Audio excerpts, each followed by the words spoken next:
So like Brandon mentioned, I'm going to be talking about all of the different API capabilities of OpenVSP.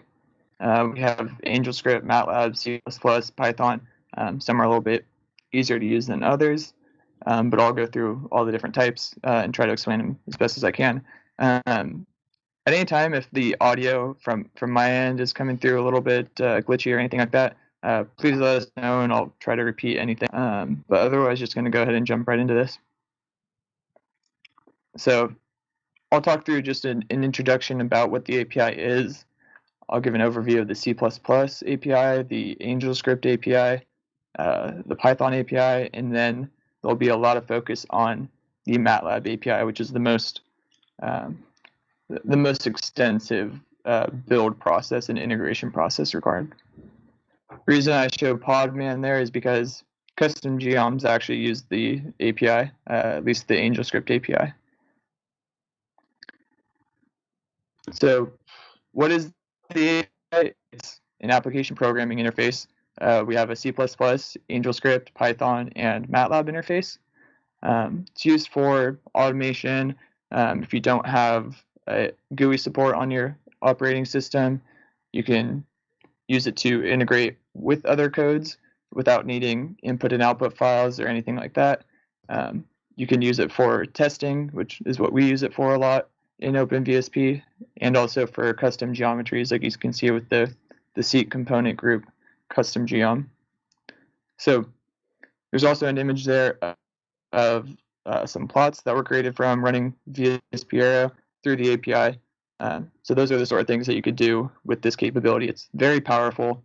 It's mostly for people that are a little bit more advanced and used to OpenVSP, but there's a lot you can do even just as a new user. So opens the doors to a lot of possibilities, many that I couldn't even start to think of. So there's a lot you could do with it. It's some really neat stuff. So the old way to learn about the API was really just to study the source code. We didn't really have a whole lot out there other than workshop presentations and some wiki documentation. We provide examples as much as we can through the scripts directory that we get out with OpenVSP. But recently, there's actually been a Doxygen style documentation of all the functions and classes that are available through the OpenVSP API. So now that's kind of the place to start. So the API documentation, I provide the link there to just grab the latest version from the website, openvsp.org. You could download it directly, so that allows you to have access to it if you're not able to have an internet connection. And just some general things about the API functions. A little while back, the analysis and results manager were created. So previously, for every different analysis-based tool in OpenVSP, mass properties, CompG, VSP Arrow, things like that, there were functions specifically needed to run each one. What the analysis manager does is allow functions to be used to set up each of the analysis inputs to those tools, execute them, and then collect results through the results.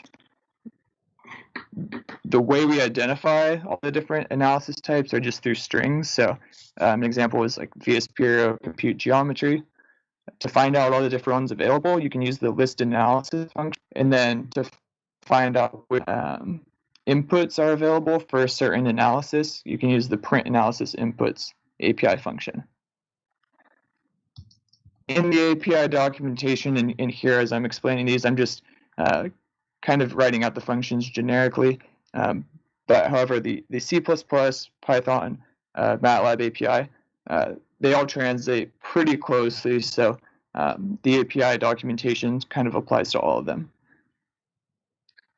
Using the analysis manager is preferred as opposed to some of those old functions that I explained earlier that were initially available to run these different tools. And one thing to note is with the analysis and results manager, we use arrays for the inputs and outputs. So even if we just have a single input, it's still input into the analysis as an array. So just one thing to be aware of.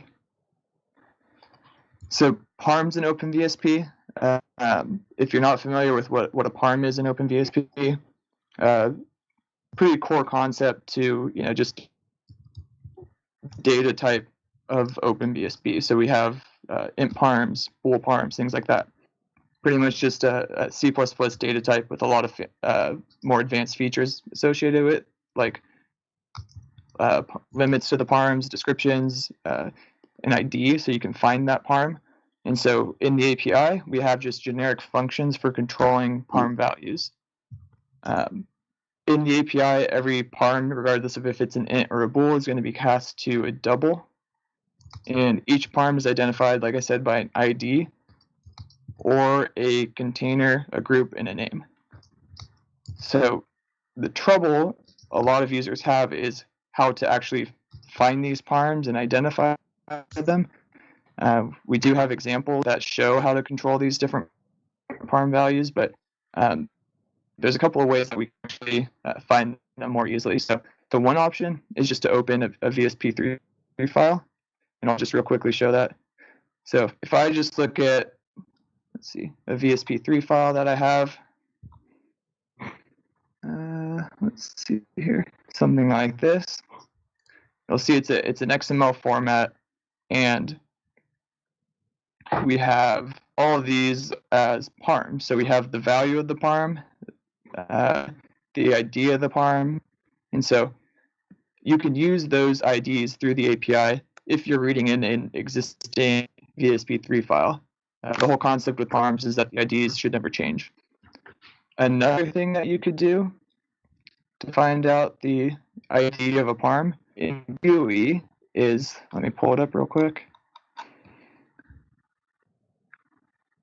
So if I just go to some sort of GUI slider input, and I click on it and click and drag it to any sort of text editor, that will show you what the parm ID is. So that's something that a lot of people aren't aware of, but it's a capability that's in there. You can also find out the parm name and description, things like that, by clicking on the parm button that's next to a lot of the sliders. This doesn't work for every GUI input, but in terms of like sliders and things like that, you could click on it. It'll pull up this parm info GUI that has the current value, its group, its description, things like that. So there's some ways that you can use the GUI to help you identify parms or the VSP3 file format.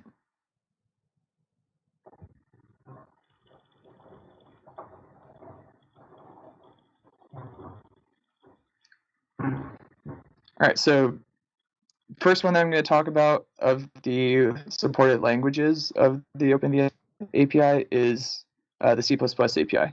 So this is the basis for all the other ones because OpenVSP is primarily written in C++. We have functions that are in what's called VSP geom API. It's in the geom API project.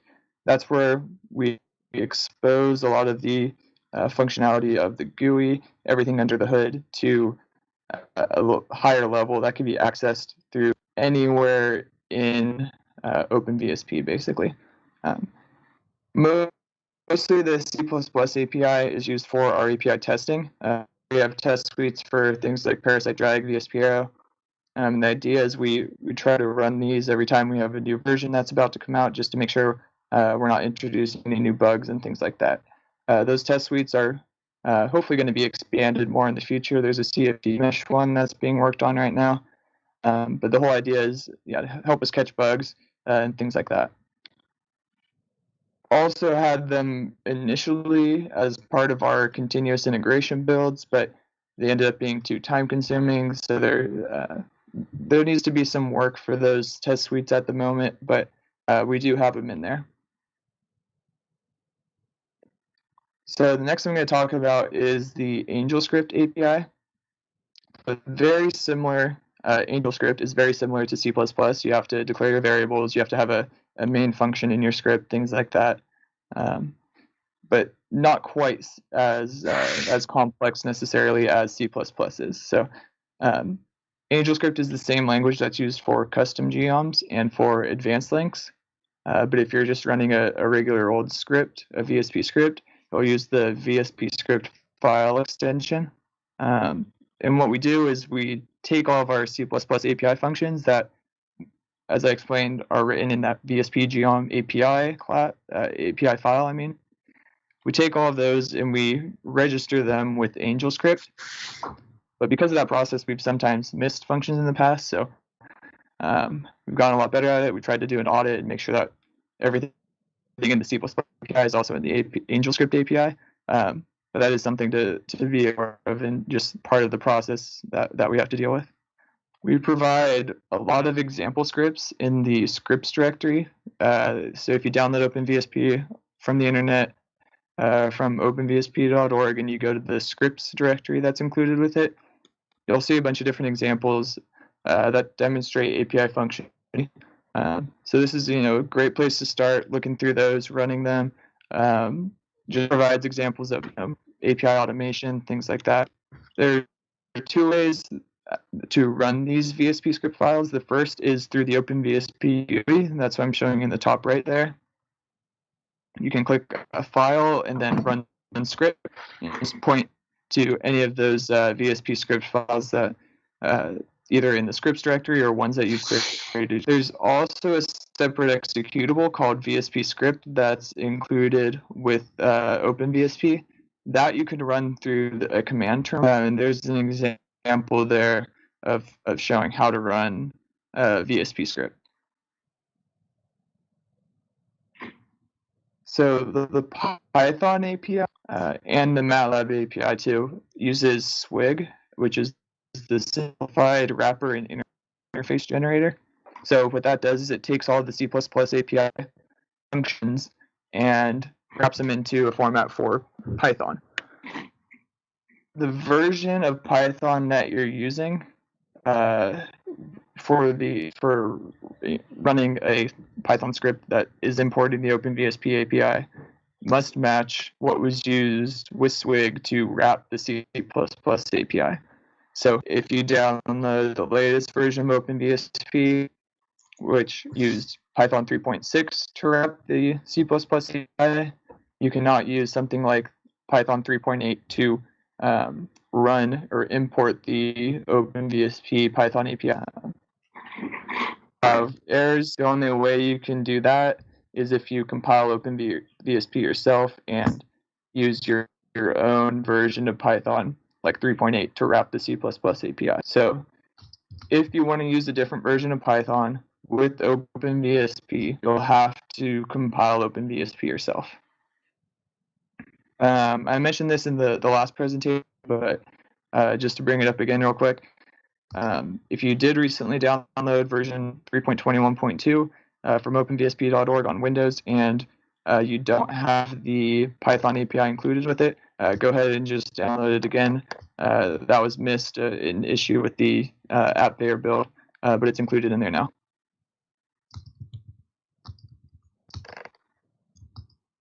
So somewhat recently, there were installation instructions included in the Python folder of OpenVSP, which allows you to install the Python API on your system.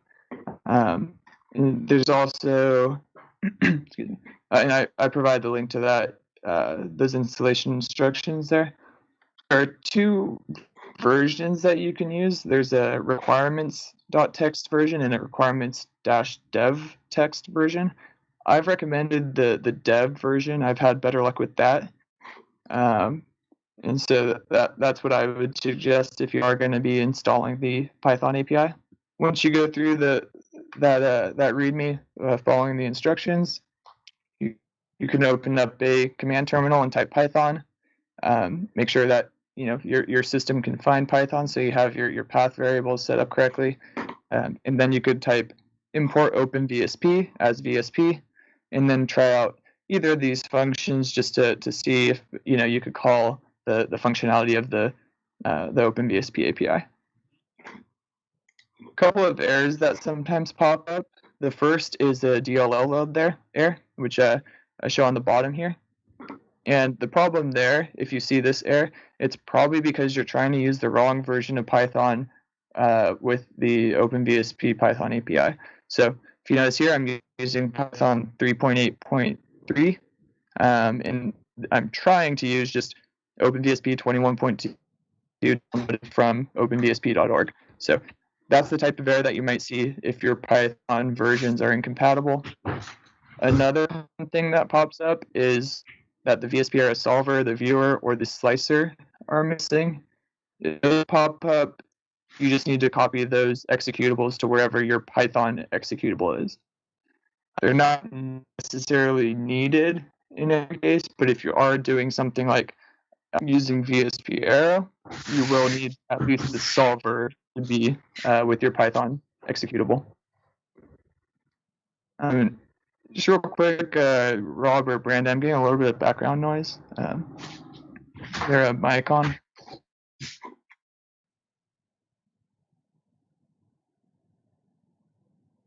Well, okay. And I may be the noise. I'll go back on mute. Okay, thanks. Let me know if there's anything that you might want me to repeat, or if users would like me to go back to. But otherwise, I'll just go ahead and continue. So next is the MATLAB API, and this is what pretty much the entire rest of the presentation is going to focus on. So it's pretty advanced and experimental. You have to compile multiple things yourself. So an unreleased version of Swig. You also have to compile OpenVSP yourself. So it's really not recommended for new users. Requires you to have at least some existing software development skills. If you've never really compiled anything before, feel free to give it a try, but it might be a bit of a challenge. So what you've done, we've actually integrated the MATLAB API with our Panther toolset. This was done in a NASA SBIR Phase 1, the EIM disturbance rejection and conceptual design. So that was done by Nick Brake at ESAero. This is actually incorrect. The modifications made to OpenVSP, I'm not sure if all of them were released publicly. This is something that I need to work with Nick Brake with and update, but there may have been some things that were released publicly, but possibly not everything. So what we tried to do is keep the build process as simple as possible. We tried to also, duplicate the test suite that we have in OpenVSP so we can run it through the MATLAB API and make sure everything that we would expect to work, all the tests that we would expect to pass through the MATLAB API just as they would through the Python, C++, or anything.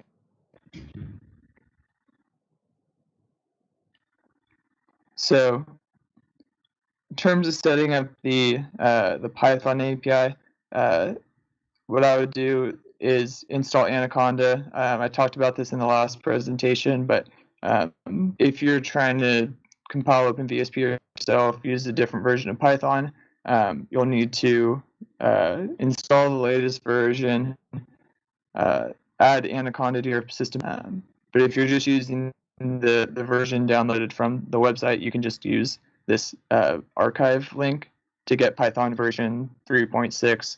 You won't have to compile OpenVSP.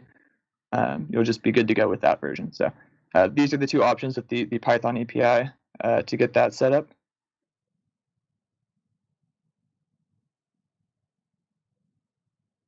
So I mentioned this earlier. We have two versions of Swig. You could just use the latest one, 4.0.2, if you're going to be trying to wrap the Python API through a build that you're doing yourself of OpenVSP. There was a recent issue found with version 4.0.2. I was still able to use it to wrap the Python API successfully, but to avoid that, you could also just use version 4.0.1. But now for MATLAB, if you intend to try to get that API set up, you'll need this custom unreleased version of Swig that supports the MATLAB bindings. So you'll need to compile OpenVSP yourself. You'll need Git, and I recommend source3 as the Git GUI to use with this. And then we've used MinGW with MSys and PCRE to get the swig build to compile and run successfully. So the build process for the MATLAB version of Swig, this is just an overview here. I'll go through each step and explain those in more detail. But the first one is to clone the Swig MATLAB repo and check out the branch that we're going to use, the MATLAB custom doc branch. We'll compile Swig MATLAB from the source, which generates the Swig executable. What we then need to do is create a MATLAB API with the OpenVSP repository, which we use the Python API as a sort of a template for.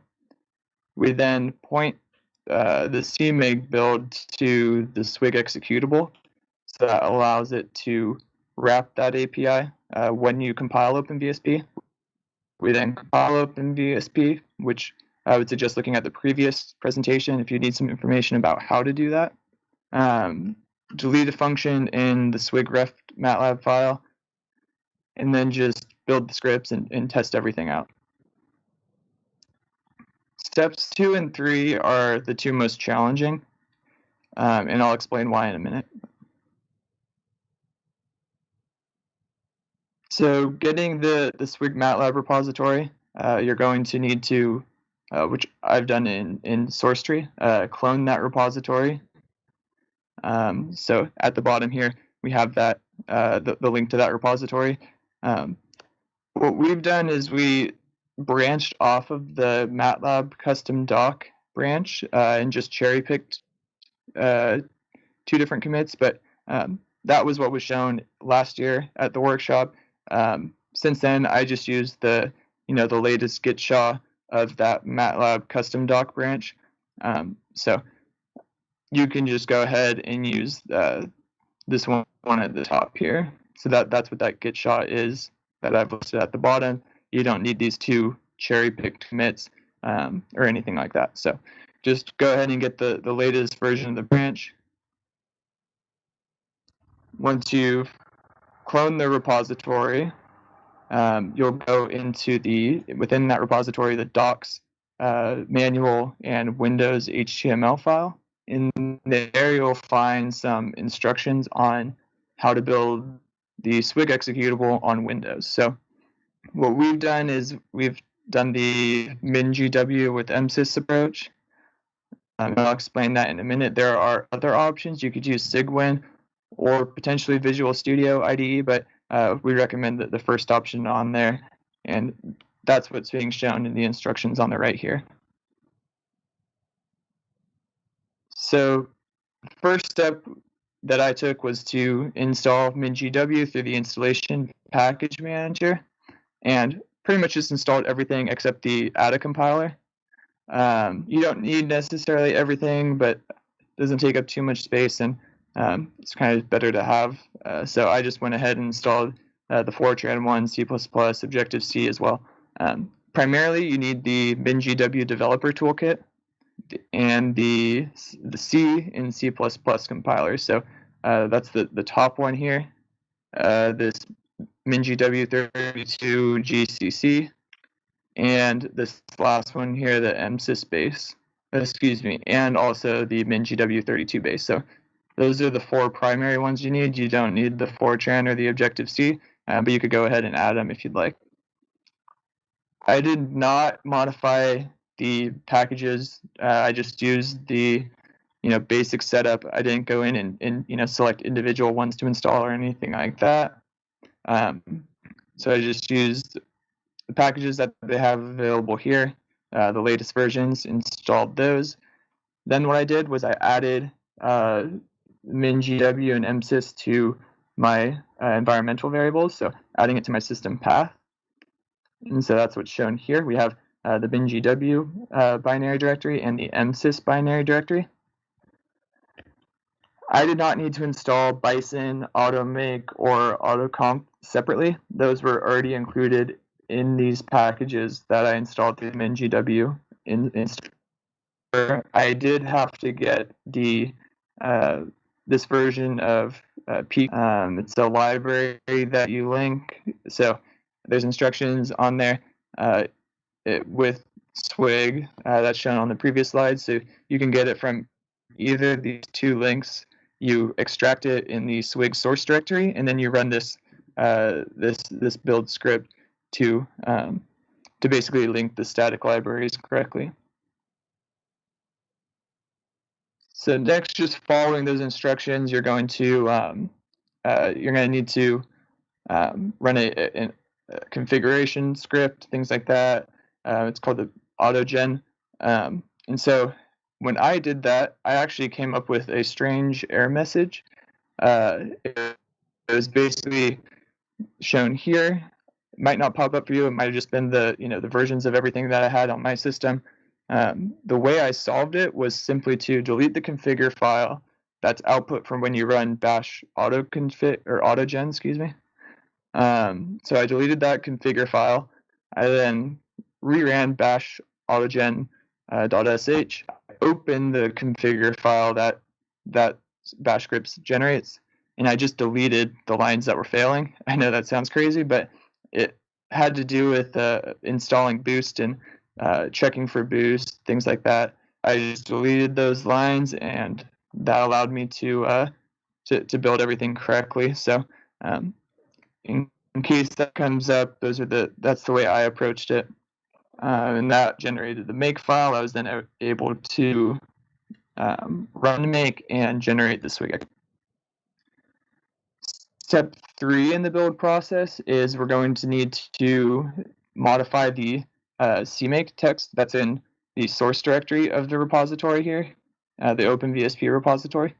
So we just copy add subdirectory and add MATLAB API. That's what this is showing here, the CMake text file. Then what we need to do is copy the MATLAB, or excuse me, the Python API folder and rename it MATLAB API. And we need to make some modifications to those files. This is something that I actually had a little bit of difficulty with recently.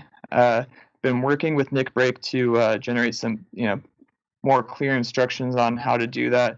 I will try to provide an update in a timely manner, but this is sort of just we can probably make these changes in a branch and make that available, or even in a normal part of the repo.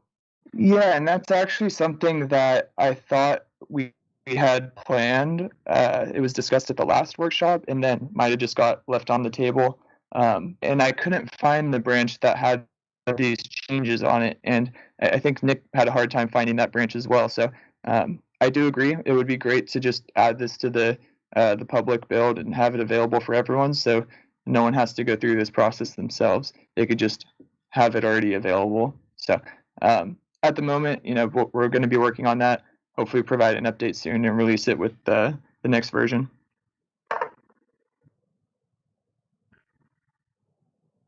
And this just mentions the key changes to the VSP source, modification to control the VSP arrow path.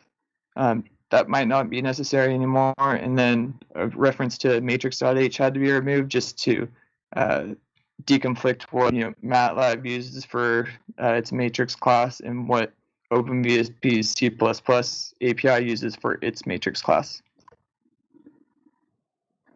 So once you set up the MATLAB API directory, which hopefully we'll have included in the next version of OpenVSP, and you have your Swig executable, which was compiled from the development MATLAB or Swig MATLAB version of Swig, then you just need to point CMake to that Swig executable using the Swig executable CMake entry. This is kind of going back to the presentation that I had earlier, which talks about how to compile OpenVSP. So you'll point CMake to that Swig executable, and then it'll use that to wrap the MATLAB API. You'll then compile OpenVSP, or excuse me, configure CMake.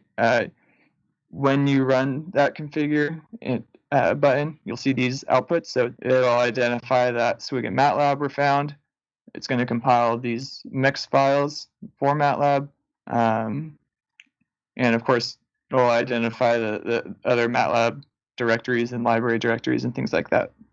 So obviously a prerequisite I should have listed is to have MATLAB installed on your machine. So then you could go ahead and go through the whole, the normal build process. And this was done through Windows PowerShell. Then in the swig.ref MATLAB file, there was a swig clear function that needed to be deleted. That's what's shown here.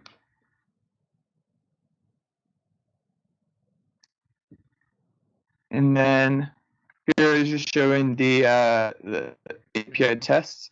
So we're going to want to run those to make sure that our MATLAB API build was all set correctly. And then that's it for the API walkthrough. I could do a couple of demonstrations. We still have plenty of time, but if there's any questions in the meantime, please let me know.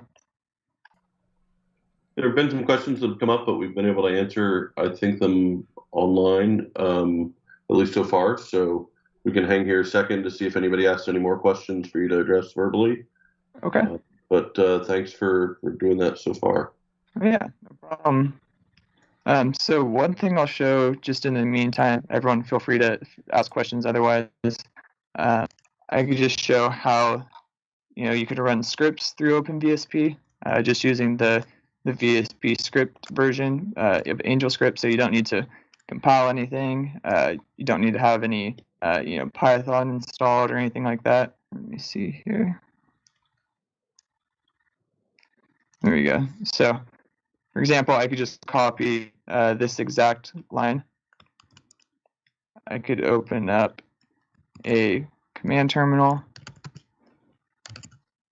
into that directory, and then simply copy this. Oops.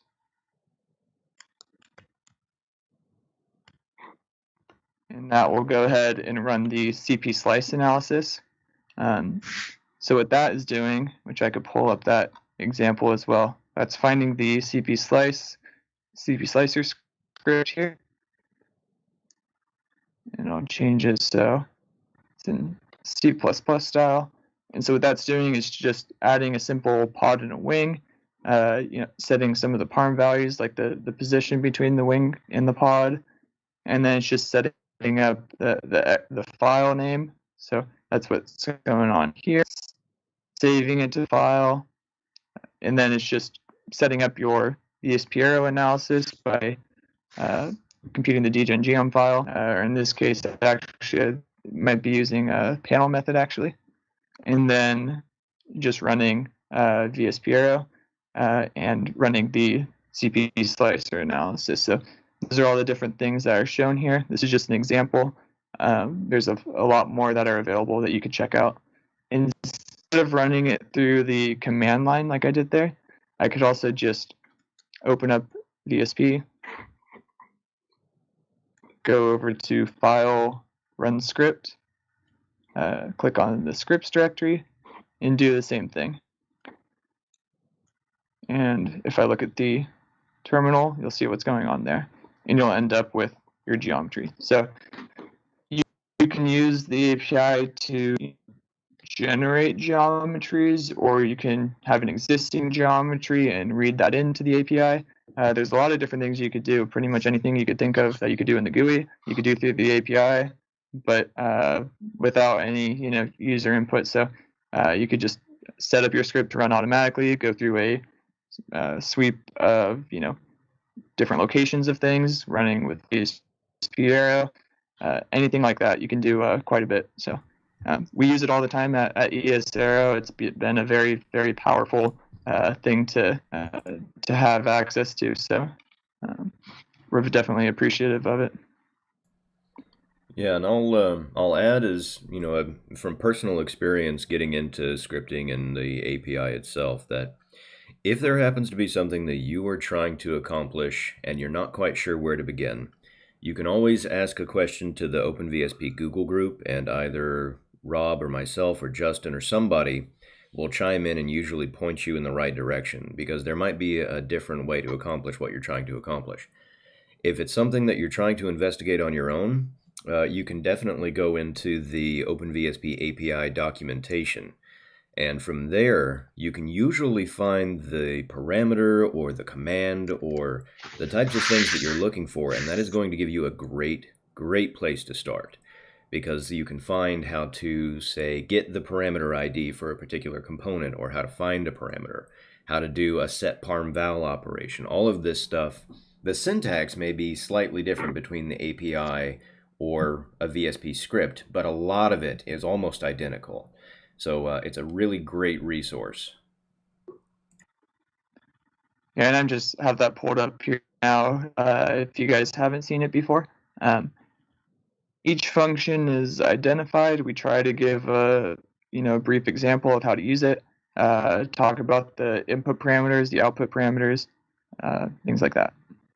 So it could definitely be improved. If anyone has suggestions for improvements, please let us know.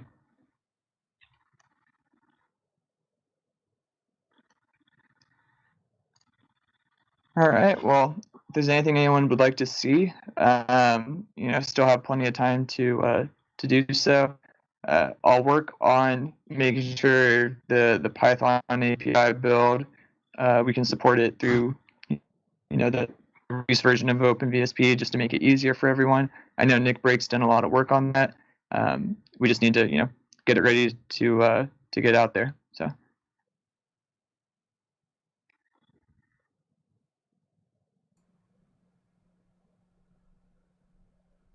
Awesome. And Justin, thank you very much for walking through the build and the API and all of this stuff together. I'll let Rob answer that OpenVSP4 question in the live chat. Because Justin is scheduled for yet another hour-long talk here at 2 o'clock, we're going to try and give him a nice break here for about 20 minutes or so to kind of rest and stretch his legs. We'll stick around and try and answer some of these questions in the chat, and then right at 2 o'clock, as a reminder to everyone, you can find the link to that session underneath your viewer.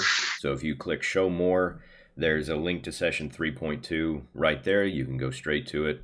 And right before 2 o'clock, we'll have session 3.2 live and ready to go. So, great. Hey, Brandon, real quick, I'd actually like to show one more thing. Yeah, absolutely. That is API related. So, VSP part files that uses AngelScript as well. Uses custom geom API functions that are provided in the same API documentation as the rest of everything. We include with OpenVSP that you download from the website, this custom scripts folder has a few examples in there. A lot of people have made different ones, and you can open them, check out the source code of it. But what OpenVSP does is when you run it, it's going to look in that custom scripts directory, and if it finds anything and successfully reads them in, it'll have them available here. So you can look at something like the disk. You can see how it's parameterized, how it's set up in this VSP part example. Something else that I actually learned about recently is if someone provides you a VSP model and it has custom geoms in it that you don't have yourself, you can actually come in and go to, I believe, export, and click on this. Moved around a little bit recently, and click on custom script. So this is after you've loaded in the VSP file that you've received from someone else, and it'll actually list the custom scripts that it can pull from that model, so then you can have access to that custom geom yourself. So that's something pretty neat. We've created a few custom geoms ourselves, as Garrett mentioned in the previous presentation. We made like a ducted fan array, things like that. Pretty useful tool. So just wanted to throw that in there too. And regarding that, if you have your own special sauce or your special components that only you are supposed to have, don't share your VSP model with those included. Break them apart or do something different with it. Because if you share that, then whoever you shared it with has access to that model. Exactly. Yeah. If you actually look in the XML file, the VSP3 file, the custom geom code, like what's shown here, is actually in that file itself. It's embedded directly in it. So something to be aware of. Yeah, like Brandon mentioned.